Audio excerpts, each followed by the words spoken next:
Hi friends, welcome to Harish academy. ఈరోజు వార్తల్లో నిలిచిన జాతీయ, అంతర్జాతీయ, రాష్ట్రీయ అంశాల గురించి, వార్తల్లో నిలిచిన వ్యక్తులు, అవార్డులు, పుస్తకాలు, మరి క్రీడా సంబంధిత సమాచారం ఒక్కొక్క అంశాన్ని వివరంగా తెలుసుకుందాం. ఈరోజు మన ఫస్ట్ టాపిక్ వచ్చేసి పంజాబ్ రాష్ట్రానికి సంబంధించిన అంశం. సో పంజాబ్ రాష్ట్ర ప్రభుత్వం నేటి నుంచి రాష్ట్రంలోని ప్రతి మహిళకి, ప్రతి బాలికకి రాష్ట్రంలోని ఆర్టీసీ బస్సుల్లో పూర్తి ఉచిత ప్రయాణ సౌకర్యాలు కల్పిస్తున్న రాష్ట్రంగా వార్తలు నిలిచింది. పంజాబ్ రాష్ట్రంలో ప్రస్తుతం అధికారంలో ఉన్న పార్టీ ఏంటి? కాంగ్రెస్. సో ముఖ్యమంత్రిగా ఎవరున్నారు? అమరీందర్ సింగ్ గారు. చాలా ఇంపార్టెంట్ పర్సన్, పేరు గుర్తుంచుకోండి. కెప్టెన్ అమరీందర్ సింగ్ గారు ప్రస్తుతం పంజాబ్ రాష్ట్రంలో ముఖ్యమంత్రిగా ఉన్నారు.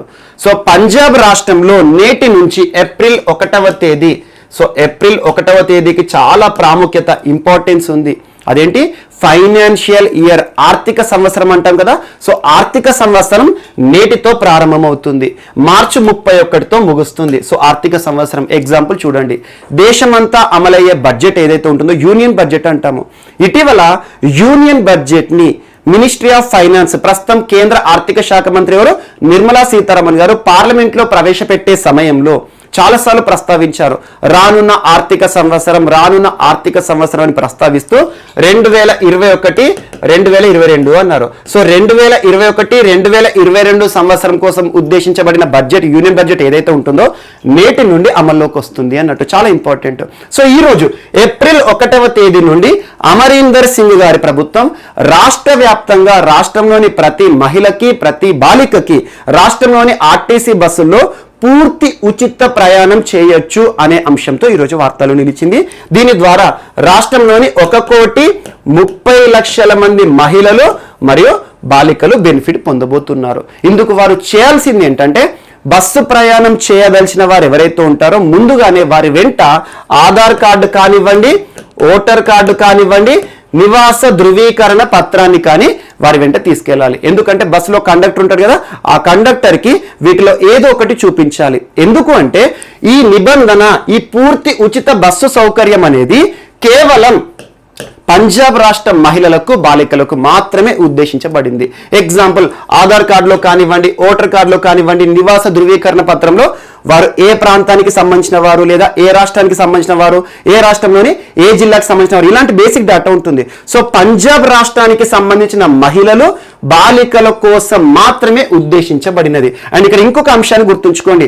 రాష్ట్రంలో ధనికులు, పేదవారు అని లేదు, కేవలం మహిళలు మరియు బాలికలు, వారు ఏ కుటుంబం నుండైనా కూడా, ఎవరైనా కూడా. సో కేవలం మహిళలు, బాలికలు అయితే సరిపోతుంది. వారందరికీ కూడా రాష్ట్రంలోని ఆర్టీసీ బస్సుల్లో పూర్తి ఉచిత ప్రయాణ సౌకర్యాలు కల్పిస్తూ ఈరోజు ఒక నిబంధనతో వార్తలు నిలిచింది పంజాబ్ రాష్ట్ర ప్రభుత్వం. అండ్ ఇక్కడ ఇంకొక అంశాన్ని గుర్తుంచుకోండి. ఆర్టీసీ బస్సుల్లో మనకి ఏసీ బస్సులు, వాల్వో బస్సులు కూడా ఉంటాయి. ఏసీ అండ్ వాల్వో బస్సులు ఉంటాయి. అంటే అడ్వాన్స్డ్ టెక్నాలజీతో కూడుకొని ఉన్న బస్సులు ఏవైతే ఉంటాయో, అడ్వాన్స్డ్ సౌకర్యాలతో కూడుకొని బస్సులు ఏవైతే ఉంటాయో, వీటిలో మాత్రం ఈ ఉచిత బస్సు ప్రయాణ సౌకర్యం అనే నిబంధన అమల్లో ఉండదు. కేవలం రాష్ట్రంలోని ఆర్టీసీలోని ఆర్డినరీ బస్సులు లేదా ఎక్స్ప్రెస్ బస్సులు ఉంటాయి కదా, వాటిలో మాత్రం ఎగ్జాంపుల్ పని ప్రదేశాలకు వెళ్ళదలిచిన మహిళ ఎవరైతే ఉంటారో, వర్క్ ప్లేస్కి వెళ్ళాలనుకున్న బస్సు ప్రయాణం చేయొచ్చు. లేదంటే విద్యాభ్యాసం కోసం, ఎగ్జాంపుల్ బాలికలు కళాశాల కోసం కానివ్వండి, యూనివర్సిటీ కోసం కానివ్వండి, పాఠశాలల కోసం కానివ్వండి, రాష్ట్రంలోని ఏ ప్రాంతం నుండి ఏ ప్రాంతంలోకైనా ప్రయాణించాలనుకుంటే పూర్తి ఉచితంగా ప్రయాణించవచ్చు. సో ఇలా ఈరోజు పూర్తి ఉచిత బస్సు ప్రయాణ సౌకర్యాలను కల్పిస్తున్న రాష్ట్రంగా పంజాబ్ రాష్ట్రం వార్తలు నిలిచింది. చాలా ఇంపార్టెంట్. అండ్ ఇటీవల బాలికల కోసం ప్రత్యేకంగా స్మార్ట్ కనెక్ట్ స్కీమ్ ని కూడా ప్రారంభించిన రాష్ట్రం పంజాబ్. దాదాపు 4 months బ్యాక్ మనం చర్చించుకున్నాం. ఈ లాక్డౌన్, కరోనా విపత్కర పరిస్థితుల కాలంలో విద్యా వ్యవస్థకి, ఆన్లైన్ ఎడ్యుకేషన్కి చాలా మంది దూరమయ్యారు. నాట్ ఓన్లీ ఇన్ పంజాబ్, ఇండియాలోనే కాదు, ప్రపంచవ్యాప్తంగా చాలా మంది విద్యా వ్యవస్థకి దూరమయ్యారు. విద్యకు నోచుకోలేకపోతున్నారు. ఎందుకంటే గ్యాడ్జెట్స్ లేకపోవడం, ల్యాప్టాప్లు లేదా ట్యాబ్లు, మొబైల్ ఫోన్లు, స్మార్ట్ ఫోన్లు లేకపోవడం, అండ్ లేదంటే ఇంటర్నెట్ సౌకర్యాలు లేకపోవడం. సో ఇలాంటి పరిస్థితులను దృష్టిలో ఉంచుకొని రాష్ట్రంలో హై స్కూల్ విద్యాభ్యాసం చేసే బాలికలు ఎవరైతే ఉంటారో, హై స్కూల్ స్టాండర్డ్ అభ్యసించే బాలికలు అంటే ఏంటి? 9th క్లాస్ నుండి 12th క్లాస్ వరకు. సో వీరందరి కోసం కూడా స్మార్ట్ కనెక్ట్ స్కీమ్ ని ప్రారంభించింది రాష్ట్ర ప్రభుత్వం. ఇందులో భాగంగా దాదాపు 50,000 ట్యాబ్లను పూర్తి ఉచితంగా డిస్ట్రిబ్యూట్ చేసిన రాష్ట్రం పంజాబ్. చాలా మంచి అంశం అన్నట్టు. అండ్ వీటితో పాటు చాలా అంశాలను ఇటీవల చర్చించుకున్నాం. Rural canal water supply programme. So rural canal water supply programme కానివ్వండి, గ్రామీణ ప్రాంతాల్లో కెనాల్ బేస్డ్ వాటర్ సప్లై అనే ఒక ఇనిషియేటివ్తో వార్తలు నిలిచింది. మరి ఇటీవల రాష్ట్రంలోని గ్రామీణ ప్రాంతాలు ఏవైతే ఉంటాయో ప్రతి గ్రామీణ ప్రాంతాన్ని కూడా పరిగణలోకి తీసుకొని గ్రామీణ ప్రాంతాల్లో క్రీడని ప్రోత్సహించాలి, క్రీడా రంగాన్ని ప్రోత్సహించాలి, యువతకు ప్రత్యేక ప్రాధాన్యత ఇవ్వాలి, చేయూతనివ్వాలని చెప్పేసి క్రీడా మైదానాలను ఏర్పాటు చేస్తుంది. రూరల్ స్టేడియంస్ అంటాం. దాదాపు రాష్ట్ర వ్యాప్తంగా 750 రూరల్ స్టేడియంస్ ని నిర్మిస్తున్న రాష్ట్రంగా వార్తలు నిలిచింది. సో చాలా ఇంపార్టెంట్. ఇవన్నీ కూడా ఒకసారి చూడు. ఈరోజు రాష్ట్రంలోని మహిళలు బాలికలకు పూర్తి ఉచిత బస్సు ప్రయాణ సౌకర్యాలు కల్పిస్తూ వార్తలు నిలిచింది పంజాబ్ రాష్ట్రం. And next Jharkhand. So Jharkhand రాష్ట్రం ఈరోజు వార్తలు నిలిచింది. జార్ఖండ్ రాష్ట్రం స్థానికులకు ప్రత్యేక ప్రాధాన్యత కల్పిస్తూ ఈరోజు వార్తలు నిలిచింది. స్థానికులు అంటున్నాను అంటే జార్ఖండ్ రాష్ట్రానికి సంబంధించిన పౌరులు ఎవరైతే ఉంటారో వారికి ప్రత్యేక సౌకర్యాలు. ఎందులో? ఉద్యోగ అవకాశాల్లో. సో ఉద్యోగ అవకాశాలు. సో ఉద్యోగ అవకాశాలు కూడా ప్రైవేట్ సెక్టార్, ప్రభుత్వ ఉద్యోగాల్లోనే కాదు ప్రైవేటు ఉద్యోగాల్లో కూడా స్థానికులకు 75% రిజర్వేషన్లు కల్పించబోతున్నట్లుగా జార్ఖండ్ రాష్ట్ర ప్రభుత్వం చేసిన కీలక ప్రకటన ఈరోజు వార్తలు నిలిచింది. సేమ్ ఇదే అంశాన్ని ఆల్మోస్ట్ ఒక 3 months బ్యాక్ హర్యానా రాష్ట్రం గురించి చర్చించుకున్నాం. Same topic. హర్యానా రాష్ట్ర ప్రభుత్వం కూడా ఇటీవల స్థానికులకే పెద్దపీట వేయాలి, స్థానికులకే ప్రత్యేక ప్రాధాన్యత ఇవ్వాలి అనే అంశంలో భాగంగా ప్రైవేట్ సెక్టార్ ఉద్యోగాలు ఉంటాయి కదా, ప్రైవేట్ సెక్టార్ ఉద్యోగాల్లో కూడా 75% ఎంప్లాయ్మెంట్ ని స్థానికులకే కల్పిస్తున్న రాష్ట్రం హర్యానా. చాలా ఇంపార్టెంట్. ఎందుకు ఈ నిబంధన అంటే ఇటీవల ఈ లాక్డౌన్ కరోనా విపత్కర పరిస్థితుల కాలంలో చాలా మంది నిరుద్యోగులుగా మారారు. ఉపాధి అవకాశాలు అందరికీ కూడా పోయినాయి. ఇలా ఉపాధి అవకాశాలు కోల్పోయిన వారు ఎవరైతే ఉంటారో వలస కార్మికులు ఇంకొకటి. సో వలస కార్మికులు అందరూ కూడా స్వస్థలాలకు చేరుకున్నారు. అలా స్వస్థలాలకు స్వరాష్ట్రాలకు చేరుకున్న వలస కార్మికులను ఉద్దేశించి ఆయా రాష్ట్ర ప్రభుత్వాలు ప్రాధాన్యత ఇస్తున్నాయి. ముందుగా మన రాష్ట్ర పౌరులకు ప్రత్యేకంగా ఏదో ఒక ఉపాధి అవకాశాన్ని కల్పించాలి. ఇందులో హర్యానా రాష్ట్రం సో స్థానికులకే 75% రిజర్వేషన్ ఎందులో ప్రైవేట్ ఉద్యోగాల్లో. అండ్ ఇటీవల మహారాష్ట్ర మహా జాబ్ పోర్టల్ అనే ఒక ప్రత్యేక పోర్టల్ ని ప్రారంభించింది. ఎవరైతే వలస కార్మికులు స్వస్థలాలకు చేరుకున్నారో లేదంటే రాష్ట్రంలోని యువత ఎవరైతే నిరుద్యోగులుగా ఉన్నారో వారు ఒక పోర్టల్లో వారి యొక్క బయోడేటాని ఫిల్అప్ చేయాలి.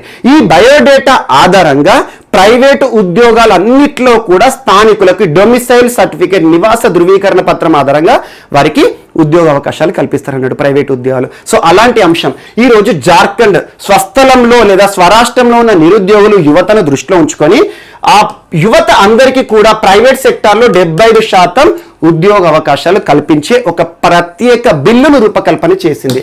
ఆ బిల్లు ఏంటంటే Jharkhand state employment local candidates bill 2021. So చాలా ఇంపార్టెంట్ గుర్తుంచుకోండి.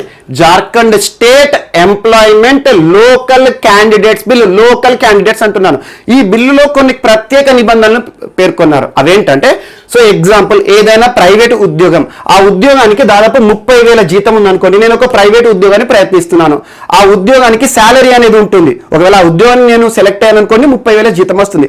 అలా 30,000 విలువతో కూడిన ఉద్యోగాలు ఏవైతే ఉంటాయో అవి మరియు వాటికంటే తక్కువ పే స్కేల్ ఉండే ఉద్యోగాలు ఏవైతే ఉంటాయో వాటన్నిటిలో కూడా ఆ యొక్క సంస్థ ఉంటుంది కదా, అందులో 75% ఉద్యోగులు ఎవరు ఉండాలి?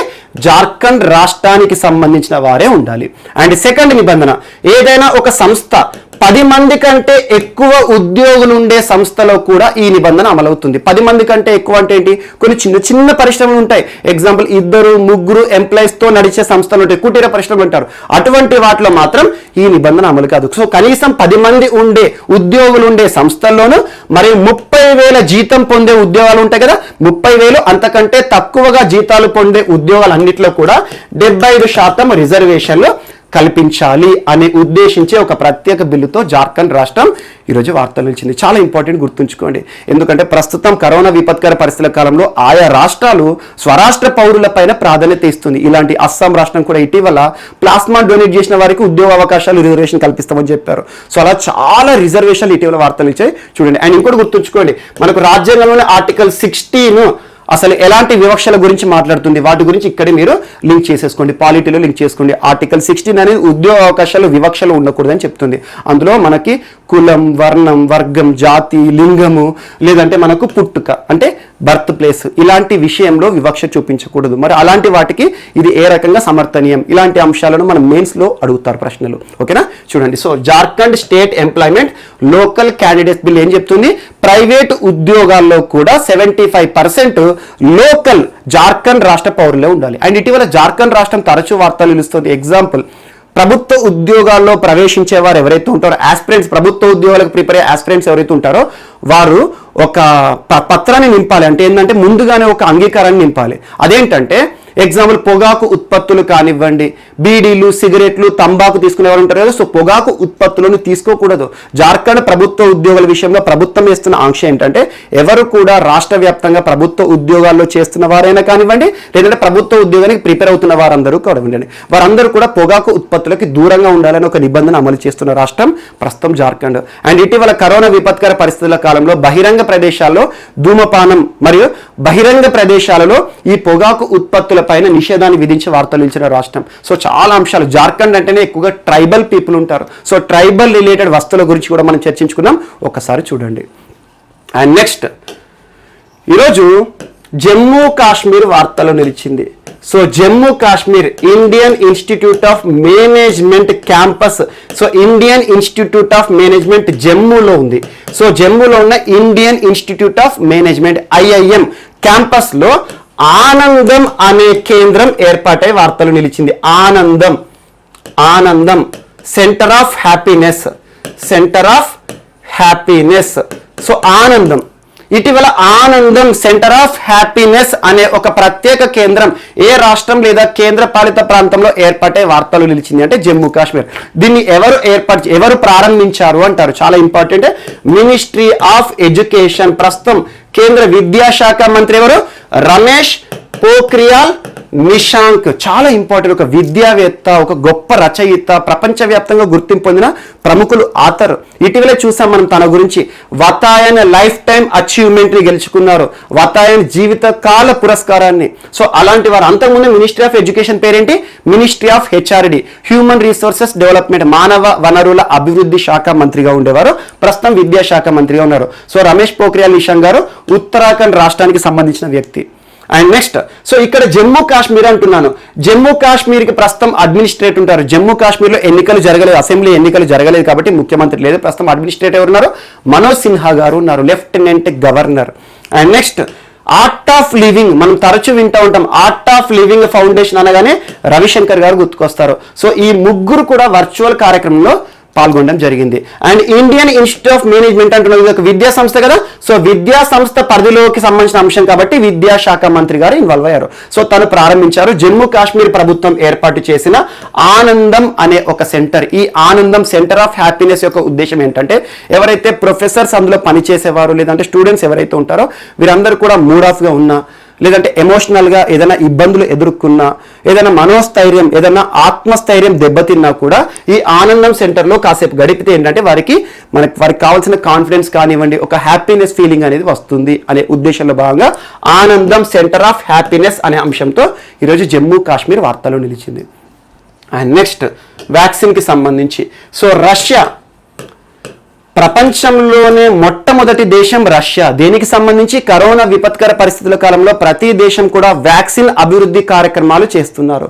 అలాంటి వ్యాక్సిన్ అభివృద్ధి కార్యక్రమాల్లో భాగంగా ప్రపంచంలోనే మొట్టమొదటిసారి వ్యాక్సిన్ ని రిజిస్టర్ చేసిన దేశం, అంటే మొట్టమొదటి COVID-19 వ్యాక్సిన్ కనుగొన్న దేశం అనొచ్చు. ఎవరు, రష్యా. స్పుత్నిక్ వ్యాక్సిన్ మనం తరచూ చర్చించుకుంటున్నాం. సో ఆ తర్వాత భారతదేశం విషయానికి వస్తే కోవాక్సిన్ భారత్ బయోటెక్కి సంబంధించి, కోవిషీల్డ్ మనం సీరం ఇన్స్టిట్యూట్ ఆఫ్ ఇండియాకి సంబంధించి, అండ్ ప్రపంచవ్యాప్తంగా ఫైజర్ వ్యాక్సిన్ కానివ్వండి, చాలా వివాదాలు కూడా చూస్తున్నాం వ్యాక్సిన్కి సంబంధించి. సో అలా మనుషుల పైన పనిచేసే వ్యాక్సిన్కి సంబంధించి తరచూ మనం చూస్తున్నాం. కానీ ప్రపంచంలో మరొక విషయం, వ్యాక్సిన్కి సంబంధించి కోవిడ్ వ్యాక్సిన్ విషయంలో మరొక విషయంలో ప్రపంచంలోనే నెంబర్ 1 దేశంగా వార్తలు నిలిచింది, మొట్టమొదటి దేశంగా రష్యా. దేనికి సంబంధించి అంటే జంతువులపై పనిచేసే కరోనా వ్యాక్సిన్ ని రూపకల్పన చేసి. సో జంతువులపై, సో మనుషులపైనే కాదు, కరోనా ప్రభావం అనేది జంతువుల పైన కూడా చూస్తున్నాం. ఇటీవల చూసాం కొన్ని కరోనా వైరస్ కి ప్రభావితమైన పులులు వార్తలు నిలుస్తున్నాయి, కరోనా వైరస్ కి ప్రభావితమైన జంతువులు వార్తలు నిలుస్తున్నాయి, జంతువుల్లో కూడా కరోనాని చూస్తున్నాం మనం. ఇలాంటి అంశాలను ప్రాతిపదికగా తీసుకొని మనుషులపై పనిచేసే వ్యాక్సినే కాదు, మనుషులపై పనిచేసే వ్యాక్సిన్ విషయంలో మొట్టమొదటి ప్రపంచంలోనే తొలి దేశంగా రష్యా స్పుత్నిక్ వ్యాక్సిన్ రిజిస్టర్ చేశారు ఈ రోజు. సో జంతువులపై పనిచేసే వ్యాక్సిన్ ప్రయోగ దశలకు సంబంధించి రష్యా అధికారికంగా కొన్ని కీలకమైన అంశాలను ప్రస్తావించారు. డిసెంబర్ మాసంలో 2020 సంవత్సరం డిసెంబర్ మాసంలో జంతువులపై పనిచేసే కోవిడ్ వ్యాక్సిన్ ప్రయోగ దశలను ప్రారంభించిందట సో రష్యా. సో దానికి సంబంధించి క్లినికల్ ట్రయల్స్ కూడా అద్భుత ఫలితాలు ఇస్తోందని చెప్పేసి ఒక వ్యాక్సిన్ పేరును కూడా ప్రస్తావించారు. ఆ వ్యాక్సిన్ పేరు గుర్తుంచుకోండి, కార్నివాక్ కోవ్.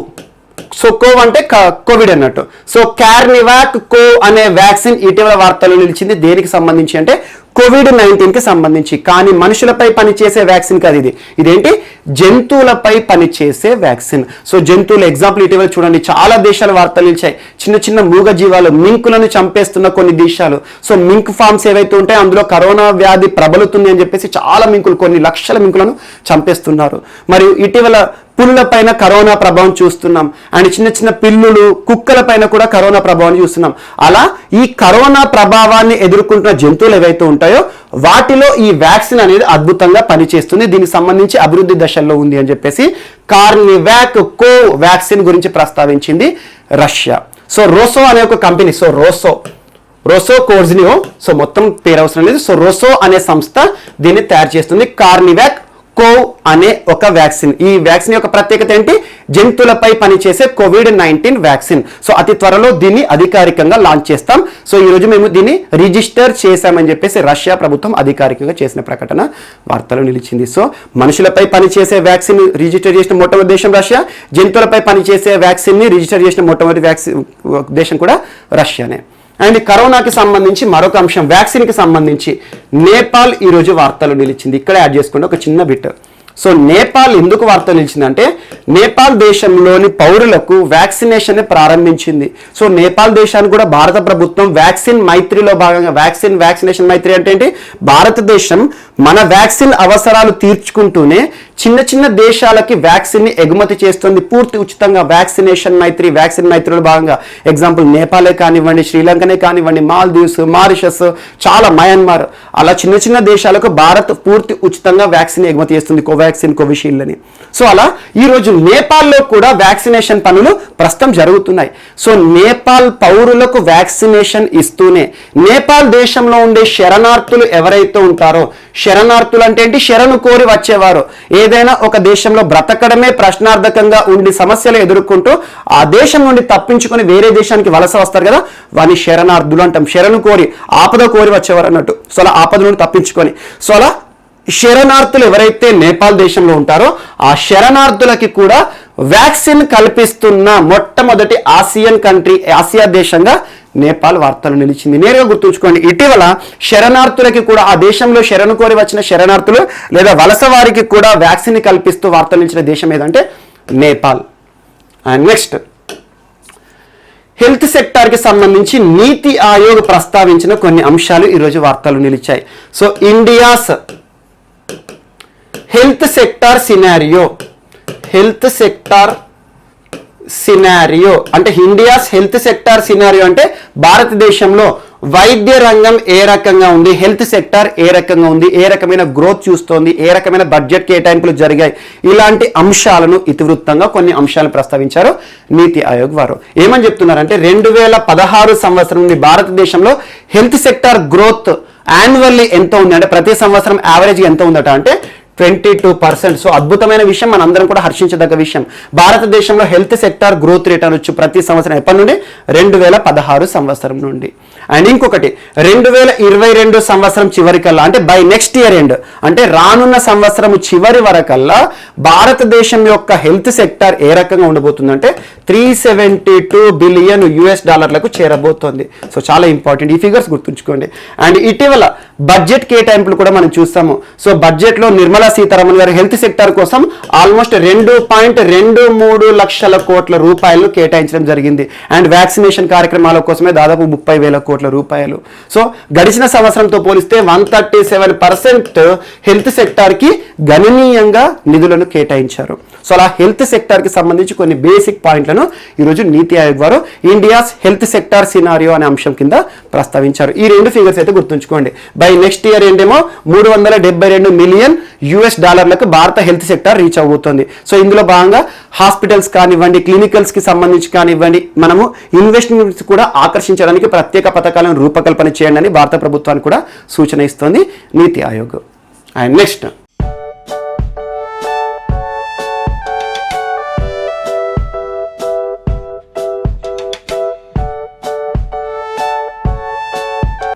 సో ఈరోజు మన నెక్స్ట్ టాపిక్ వచ్చేసి ఇండో యుఎస్ సైనిక విన్యాసాలు వార్తలు నిలిచాయి. ఇండో యుఎస్ అంటే ఇండియా అండ్ అమెరికా దేశాలకి సంబంధించిన సైన్యం చేసే విన్యాసాలు వజ్ర ప్రహార్ పేరిట వార్తలు నిలిచింది. ఈరోజు వజ్ర ప్రహార్ 2021 పేరు గుర్తుంచుకోండి.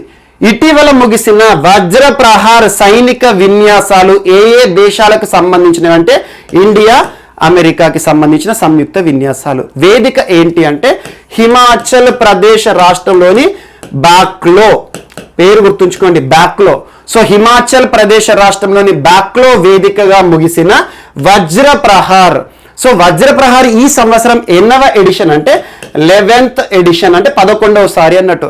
సో వజ్ర ప్రహార్ పేరిట ప్రతి సంవత్సరం Indian army and American army సంయుక్తంగా విన్యాసాలు నిర్వహిస్తారు. ఒక సంవత్సరం ఇండియాలో, మరొక సంవత్సరం అమెరికాలో. అలా ఒక్కొక్క సంవత్సరం ఒక్కొక్క దేశంలో వజ్ర ప్రహార్ పేరిట, అంటే అమెరికా ఇండియాకి సంబంధించి మాత్రమే. ఈ సంవత్సరం ఇండియా వేదిక అన్నాను కదా, సో బాక్లో హిమాచల్ ప్రదేశ్. అంటే నెక్స్ట్ ఇయర్ మళ్ళీ అమెరికాలో జరుగుతాయి అన్నట్టు, ఆ తర్వాత మళ్ళీ ఇండియాలో జరుగుతాయి అన్నట్టు. సో వజ్ర ప్రహార్ అనగానే ఏం గుర్తుకు రావాలి? ఇండియా, అమెరికా సంయుక్త సైనిక విన్యాసాలు చాలా ఇంపార్టెంట్. ఇటీవల చాలా వరకు నావికా విన్యాసాల గురించి మనం చర్చించుకుంటున్నాం.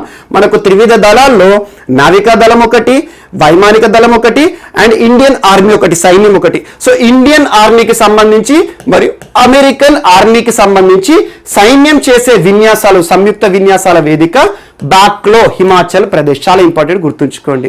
అండ్ ఇక్కడ ఎక్స్ట్రా పాయింట్ యాడ్ చేసుకోండి. ఇటీవల మనం చూసాం ఇండియా అమెరికా నావికా విన్యాసాలు కూడా చూసాం పసెక్స్ పేరిట. సో పసెక్స్ పేరిట ఇండియా అమెరికా సంయుక్త నావికా విన్యాసాలు ఎక్కడ జరిగినాయి? బే ఆఫ్ బెంగాల్ ప్రాంతంలో జరిగినాయి. ఇండియా నుండి INS Shivalik, Indian naval ship Shivalik participate చేసిందని చెప్పాను. అమెరికా తరపున ఇందులో పార్టిసిపేట్ చేసిన నావల్ షిప్ పేరు ఏంటంటే థియోడోర్ రూజ్వెల్ట్ అని చెప్పాను. చాలా ఇంపార్టెంట్. అండ్ ఇటీవల పసెక్స్ పేరుతో చాలా నావికా విన్యాసాలు వార్తలు వచ్చినాయి. ఇండియా మడగాస్కర్ కూడా సంయుక్త నావికా విన్యాసాలు పసెక్స్ పేరిట, ప్యాసేజ్ ఎక్సర్సైజ్ పేరిట ఎక్కడ ముగిసాయి? Exclusive economic zone of Madagascar వద్ద. సో పసెక్స్ పేరుతో ఇటీవల ఇండియా నిర్వహించిన మనకి మడగాస్కర్ తో పసెక్స్ కానివ్వండి, మరియు ఇండియా అమెరికా పసెక్స్ కానివ్వండి, చాలా ఇంపార్టెంట్ చూడండి. అండ్ రానున్న ఏప్రిల్ 5వ తేదీ, సో ఏప్రిల్ 5వ తేదీ నుండి 7వ తేదీ, సో కమింగ్ వీక్ లో ఫ్రెంచ్ నావికా దళం ఆధ్వర్యంలో, సో ఫ్రెంచ్ ఆధ్వర్యంలో, ఫ్రాన్స్ దేశం ఆధ్వర్యంలో ఒక నావికా విన్యాసాలు వార్తలు నిలవనున్నాయి. అవేంటంటే లా పెరౌజ్ నావికా విన్యాసాలు, సంయుక్త నావికా విన్యాసాలు ఇండియా ఫ్రాన్స్ కి సంబంధించి. కానీ ఇక్కడ ప్రత్యేకత ఏంటంటే క్వాడ్ దేశాల నావికా దళాలు కూడా పార్టిసిపేట్ చేయబోతున్నాయి. ఇటీవల తరచూ వార్తలు నిలుస్తున్న క్వాడ్ గ్రూపింగ్ దేశాలు చాలా ఇంపార్టెంట్. క్వాడ్రిలాటరల్ సెక్యూరిటీ డైలాగ్ అంటాం. క్వాడ్ గ్రూపింగ్ ఏంటి? 4 దేశాలు, ఒకటి India, America, Australia, Japan. So quad దేశాల నావికా విన్యాసాలు అన్ని కూడా ఫ్రెంచ్ సైన్యం ఆధ్వర్యంలో లా పెరౌజ్ పేరిట ఏప్రిల్ 5వ తేదీ నుండి 7వ తేదీ మధ్య ఎక్కడ జరుగుతాయంటే బే ఆఫ్ బెంగాల్ ప్రాంతంలో. సో అవి ప్రారంభమైనాక అందులో ఇండియన్ నావల్ షిప్ ఏది పార్టిసిపేట్ చేసింది? ఎందుకంటే ఏదైనా నావికా దళ విన్యాసాలు వార్తలు నిలిస్తే, సంయుక్త విన్యాసాల వార్తలు నిలిస్తే భారతదేశం నుండి ఆ వేరే దేశం నుండి ఏ నావెల్ షిప్స్ పార్టిసిపేట్ చేసే వాటి గురించి పేర్లు గుర్తుంచుకోవాలి. ఎగ్జాంపుల్ ఇటీవల పసెక్స్, ఇండియా మడగాస్కర్ పసెక్స్ కి సంబంధించి ఐఎన్ఎస్ శార్దుల్ గురించి మనం చర్చించుకున్నాం. అండ్ ఇండియా అమెరికా పసెక్స్ సంబంధించి ఐఎన్ఎస్ శివాలిక్ అని చెప్పాను. సో చాలా ఇంపార్టెంట్, వీటి గురించి ప్రత్యేకంగా చూడండి. ఆ నావెల్ షిప్స్ ఏవైతే పార్టిసిపేట్ చేస్తాయో వాటి పేర్లు మాత్రం గుర్తుంచుకోండి. సో ఫ్రెంచ్ నావికా దళం ఆధ్వర్యంలో రానున్న ఏప్రిల్ 5వ తేదీ నుండి 7వ తేదీ వరకు బే ఆఫ్ బెంగాల్ ప్రాంతంలో, సో బంగాళాఖాతంలో జరగనున్న అతిపెద్ద నావికా దళ విన్యాసాలు మనం చూడనున్నాం. సో ఇవన్నీ కూడా రానున్న రోజుల్లో మనం చూడబోతున్నాం. And next, so India Pakistan సంబంధాలు మరొకసారి వార్తలు నిలిచాయి. సో ఇటీవల పాకిస్తాన్ కూడా చూడండి రక్షణ పరంగా తరచూ వార్తలు నిలుస్తోంది. మనం ఎగ్జాంపుల్ ఇటీవల బాబర్ మిసైల్ లాంచ్ చేశారు, షాహీన్ మిసైల్ లాంచ్ చేశారు, అండ్ అమన్ 21 నావికా దళ విన్యాసాలు చూసాం. సో చాలా ఇంపార్టెంట్. అండ్ ఇటీవల ఖైబర్ పఖ్తుంఖ్వా అనే ఒక హిందూ దేవాలయం గురించి, దానిపైన జరిగిన దాడి గురించి తరచూ మనం చర్చించుకుంటున్నాం. అండ్ ఇటీవల పాకిస్తాన్ ప్రధాని ఇమ్రాన్ ఖాన్ భారత ప్రభుత్వానికి రాసిన ఒక లేఖ, సో శ్రీలంక పర్యటనకి సంబంధించి పర్యటనకి నుండి విమానం బయలుదేరి శ్రీలంకకు వెళ్ళాలి అంటే భారతదేశం పైగా వెళ్ళాలి కాబట్టి భారతదేశం అనుమతి పొందారు. చాలా ఇంపార్టెంట్. భారతదేశం కూడా పెద్ద మనసుతో పర్మిషన్ కూడా ఇచ్చింది. సో ఈరోజు ఇండియా పాకిస్తాన్ సంబంధాల్లో భాగంగా పత్తి దిగుమతి వార్తల్లో నిలిచింది. పత్తి దిగుమతి ఏ దేశం దిగుమతి చేసుకుంటుంది అంటే పాకిస్తాన్.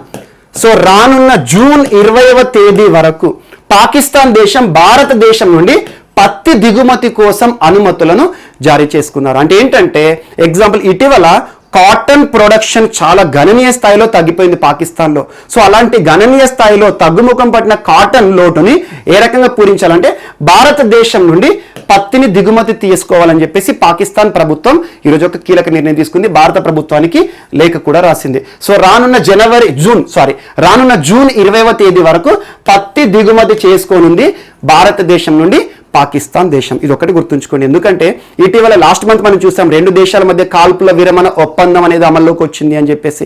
సో చాలా వరకు ఎంత సమస్యలున్న పరిపాలనా సమస్యలు ఉంటాయి తప్పితే ఎగుమతులు దిగుమతుల విషయంలో ఏ దేశమైనా కూడా సంబంధాలు కొనసాగుతూనే ఉంటాయి. సో ఈరోజు వారి అవసరాలు తీర్చుకోవడానికి భారతదేశం కావాల్సింది మార్కెట్, వారికి కావాల్సింది అవసరం. సో అలా పత్తి దిగుమతి సంబంధిత అంశంతో ఈరోజు భారత్ పాకిస్తాన్ వార్తలు నిలిచింది. అండ్ ఇండస్ వాటర్ ట్రీటీకి సంబంధించి ఇటీవల జరిగిన సమావేశాలు కానివ్వండి, ఇవన్నీ చాలా ఇంపార్టెంట్. చూడండి ఒకసారి. అండ్ నెక్స్ట్, సో కామాఖ్య దేవాలయం వార్తలో నిలిచింది. చాలా ఇంపార్టెంట్. అస్సాం. సో కామాఖ్య దేవాలయం గురించి మనం జూన్ 2020 సంవత్సరంలో చర్చించుకున్నాం. చాలా ఇంపార్టెంట్. సో జూన్ మాసంలో ఒకసారి చూడండి కామాఖ్య దేవాలయం యొక్క ప్రత్యేకత కానివ్వండి, కామాఖ్య అమ్మవారు కానివ్వండి. సో కామాఖ్య దేవాలయం అనగానే మనకు గుర్తుకు రావాల్సిన మేళా ఏంటి? అంబుబాచి మేళా ప్రతి సంవత్సరం మాన్సూన్ సీజన్ లో జరుగుతుంది. ఎక్కడ? కామాఖ్య అమ్మవారి దేవాలయం. కామాఖ్య దేవాలయం ఎక్కడ ఉంది? అస్సాం రాష్ట్రంలోని గౌహతిలో ఉంది. సో ఇది మదర్ గాడెస్ ఉంటారు కదా, కామాఖ్య అమ్మవారు ఉంటారు కదా, తనకి సంబంధించి మెన్స్ట్రువల్ సైకిల్ కి సంబంధించి అన్నట్టు. సో చాలా వరకు అమ్మవారికి సంబంధించిన ఒక పవిత్రమైన మేళ అంబుబాచి మేళా. కామాఖ్య దేవాలయం ఎక్కడ ఉంది అంటే మనకు అస్సాం రాష్ట్రం గౌహతిలో ఉంది. కామాఖ్య అమ్మవారి దేవాలయం ప్రతి సంవత్సరం ప్రపంచవ్యాప్తంగా గుర్తింపు ఒక స్త్రీ తత్వానికి సంబంధించిన మేళా ఏంటంటే అంబుబాచి మేళా. అంబుబాచి మేళా గురించి ఎక్స్క్లూజివ్ చెప్పారు జూన్ మాసంలో, ఒక్కసారి చూడండి.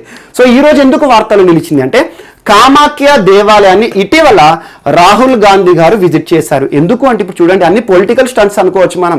ముఖ్యంగా చూడండి ఎన్నికలను దృష్టిలో ఉంచుకొని అస్సాం రాష్ట్రానికి సంబంధించి వారి సంస్కృతిలో భాగమైన చాలా అంశాలు, ఎగ్జాంపుల్ గమ్చా క్లాత్ గురించి ఇటీవల మనం చర్చించుకున్నాం. భారత ప్రధాని నరేంద్ర మోదీ గారు వ్యాక్సిన్ తీసుకున్నప్పుడు గమ్చా క్లాత్ అని. అండ్ ఇటీవల జాపీ అనే ఒక టోపీ లాంటి నిర్మాణం గురించి చెప్పాను, అమిత్ షా గారు ధరించారు. అండ్ జొరాయ్ అనే ఒక ప్రత్యేక గంట లాంటి నిర్మాణము. సో ఇవన్నీ కూడా అస్సాం రాష్ట్రానికి సంబంధించి వార్తలు నిలుస్తున్నాయి. సో కామాఖ్య అమ్మవారు అస్సాం రాష్ట్రంలో చాలా పవర్ఫుల్ దేవాలయం. సో అలాంటి దేవాలయాన్ని దర్శించుకోవడం ద్వారా ఈ రోజు మరొకసారి వార్తలు నిలిచింది కామాఖ్య అమ్మవారి దేవాలయం. ఒక్కసారి కామాఖ్య అమ్మవారి దేవాలయం, అంబుబాచి మేళా, వీటి యొక్క ప్రత్యేకతలు మరొకసారి చూడండి, చాలా ఇంపార్టెంట్.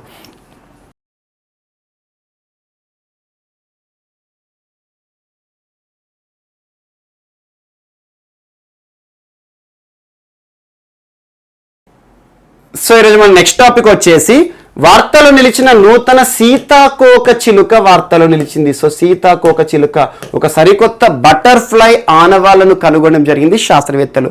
ఈ నూతన సీతాకోక చిలుక యొక్క పేరు ఏంటి అంటారు? శాస్త్రీయ నామం గుర్తుంచుకొని, చాలా ఇంపార్టెంట్. నకడూబా సిన్హాలి రామస్వామి సదాశివన్.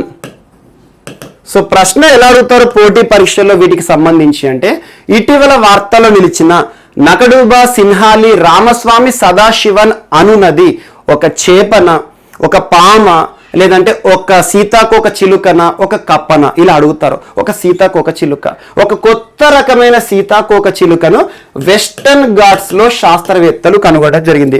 ఎప్పుడైనా గుర్తుంచుకోండి, మనకు హిందూ పేపర్ లాస్ట్ పేజ్ ఉంటుంది కదా, ఆ లాస్ట్ పేపర్లో చివరి కారణాల్లో చూడండి, తరచూ వార్తాపత్రికలు ఎక్కువగా వెస్టర్న్ ఘాట్స్ లో నూతన జీవి యొక్క ఆనవాళ్లను శాస్త్రవేత్తలు కనుగొన్నారు అని చెప్పేసి చూస్తూ ఉంటాం. సో అలా వెస్టర్న్ ఘాట్స్ లోని అగస్తమలై వద్ద, సో అగస్తమలై హిల్స్ ఉంటాయి కదా, సో అగస్తమలై వద్ద నూతన సీతాకోక చిలుక ఆనవాళ్లను కనుగొన్నారు శాస్త్రవేత్తలు. ఆ నూతన సీతాకోక చిలుక పేరే శాస్త్రీయ నామము నకడుబా సిన్హాలి రామస్వామి సదా శివన్. చాలా ఇంపార్టెంట్. సో ఇక్కడ శాస్త్రవేత్తలు అనే కంటే లెపిడోటెరిస్టులు అంటే బాగుంటుంది. సో లెపిడోటెరిస్ట్ అంటారు. సో లెపిడోటెరిస్ట్ అంటే ఏంటి? కీటకాలను గురించి అధ్యయనం చేసే శాస్త్రవేత్త ఉంటాడు కదా, తనని లెపిడోటెరిస్ట్ అంటారు. లెపిడోటెరాలజీ అంటారు, అధ్యయన శాస్త్రం. కీటకాలను గురించి, చిన్న చిన్న ఇన్సెక్ట్స్ ఉంటాయి కదా, వీటి గురించి అధ్యయనం చేసే శాస్త్రాన్ని లెపిడోటెరాలజీ అంటారు. సో ఇవన్నీ కూడా మనకు బేసిక్స్. సో లెపిడోటెరాలజీ అంటే కీటకాలను గురించి అధ్యయనం చేసే శాస్త్రము. లెపిడోటెరిస్ట్ అంటే కీటకాలను గురించి అధ్యయనం చేసే శాస్త్రవేత్త. ఇటీవల కొంతమంది లెపిడోటెరిస్టులు ఈ నూతన సీతాకోక చిలుక ఆనవాళ్లను వెస్టర్న్ ఘాట్స్ లోని అగస్తమలై వద్ద కనుగొనడం జరిగింది. సో దీని యొక్క ప్రత్యేకతలు కూడా చెప్పారు, అవన్నీ మన పోటీ పరీక్షలు అడగరు. అంటే దీని యొక్క ఫ్యామిలీ వచ్చేసేసి లిసేనిడే. సో లిసేనిడే ఫ్యామిలీకి సంబంధించింది. అండ్ నకడుబా అనే జీనస్ కి సంబంధించింది అని చెప్పేసి చాలా బేసిక్ చెప్పారు. బట్ ఇది ఒక్కటి గుర్తుంచుకోండి సరిపోతుంది. సో ఇటీవల వార్తలు ఇచ్చిన నూతన సీతాకోక చిలుక శాస్త్రీయ నామము అండ్ ఎక్కడ కనుగొన్నారు, అండ్ లెపిడోటెరిస్ట్ అంటే ఏంటి, లెపిడోటెరాలజీ అంటే ఏంటి, ఇవన్నీ చూడండి సరిపోతుంది. అండ్ నెక్స్ట్ ఈరోజు వార్తల్లో వ్యక్తుల విషయానికి వస్తే, సరస్వతి సమ్మాన్ పురస్కారం వార్తలు నిలిచింది. సరస్వతి సమ్మాన్. సో సరస్వతి సమ్మాన్ పురస్కారం ప్రతి సంవత్సరము ఇస్తారు. ఏ రంగంలో విశేష కృషి, ఏ రంగంలో విశేష ప్రతిభ చూపించిన వ్యక్తులకు అంటే సాహిత్య రంగానికి సంబంధించి. సో సాహిత్య రంగం అంటే ఏంటి? కవులు, రచయితలు ఉంటారు కదా, వారు రచించిన ప్రముఖమైన రచనలు ఏవైతే ఉంటాయో వాటిని గుర్తించి ఈ సరస్వతి సమ్మాన్ పురస్కారాలు ఇస్తారు. అండ్ గుర్తుంచుకోండి, లాస్ట్ 2 days బ్యాక్ మనం వ్యాస సమ్మాన్ పురస్కారం గురించి చర్చించుకున్నాం. పగారే గారు సాధించారు ఈ సంవత్సరం చెప్పేసి.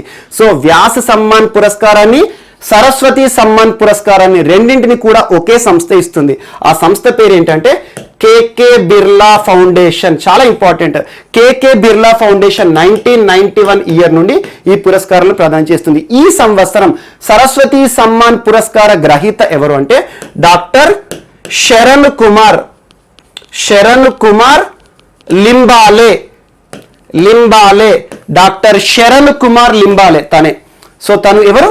రచయిత. ఆటోమేటిక్ ఎందుకు సరస్వతి సమ్మాన్ పురస్కారం అనేది సాహిత్య రంగంలో ఇస్తారు కాబట్టి తను ఒక ప్రముఖ రచయిత అన్నట్టు.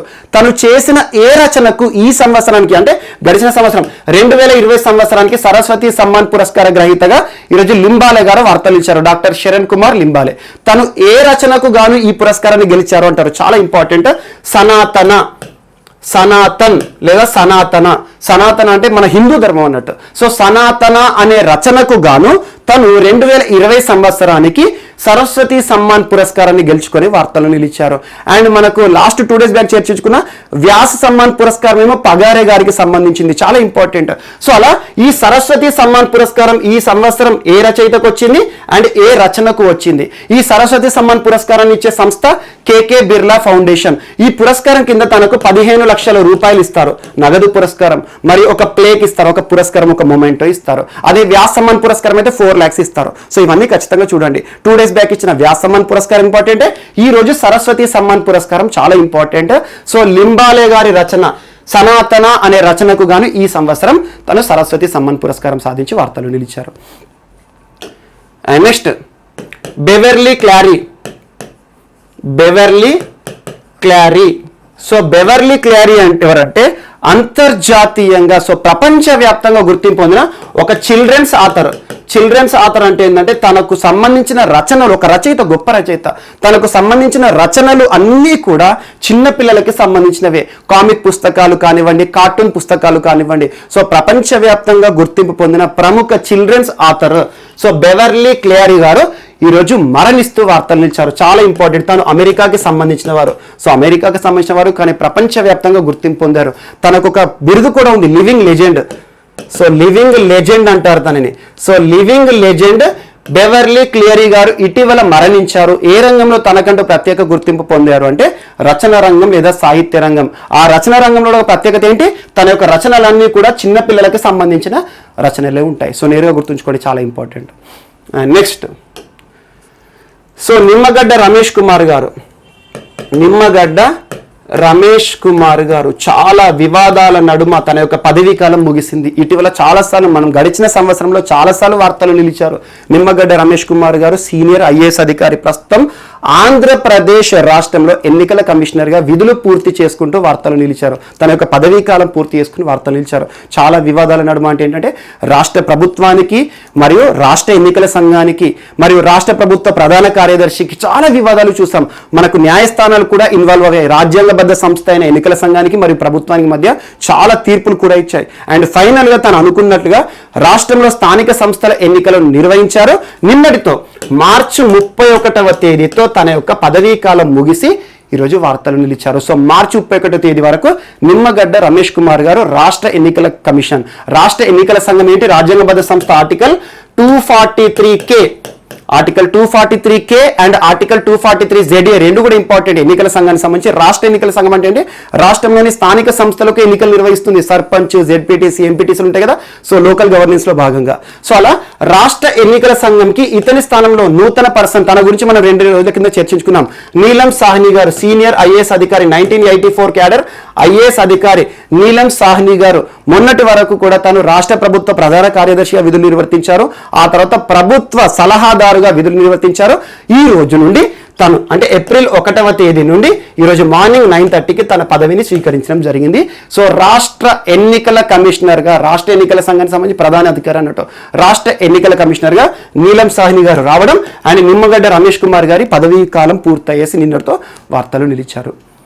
అండ్ నెక్స్ట్ మరొక రాజ్యాంగబద్ధ సంస్థ అయిన రాష్ట్ర పబ్లిక్ సర్వీస్ కమిషన్ వార్తలు నిలిచింది.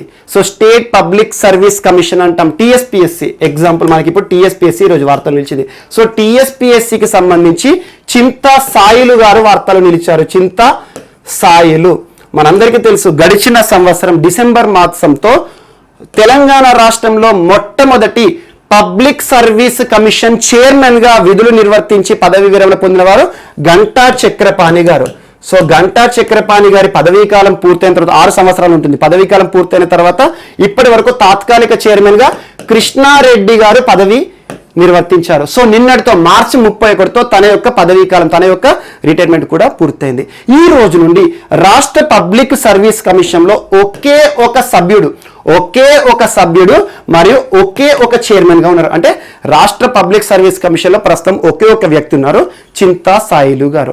సో రాష్ట్ర పబ్లిక్ సర్వీస్ కమిషన్ కి సంబంధించి తెలంగాణ రాష్ట్ర పబ్లిక్ సర్వీస్ కమిషన్ లో నూతన మెంబర్స్ నియామకం అయ్యే వరకు ఎట్ ద సేమ్ టైం నూతన చైర్మన్ వచ్చేసరికి కూడా తను రాష్ట్ర పబ్లిక్ సర్వీస్ కమిషన్ కి చైర్మన్ గా, తాత్కాలిక చైర్మన్ గా విధులు నిర్వర్తించబోతున్నారు చింతా సాయిలు గారు. టీఎస్పీఎస్సీ తాత్కాలిక చైర్మన్ గా ఈరోజు వార్తలు నిలిచారు. సో మనకి గంటా చక్రపాణి గారి పదవీ కాలం డిసెంబర్, ఆ తర్వాత మార్చి వరకు కూడా మనకి కృష్ణారెడ్డి గారు ఉన్నారు. ఆ తర్వాత తన యొక్క పదవీ కాలం ముగిసింది. ఈ రోజు చింతా సాయిలు గారు తాత్కాలిక చైర్మన్ టీఎస్పీఎస్సీగా వార్తలు నిలిచారు.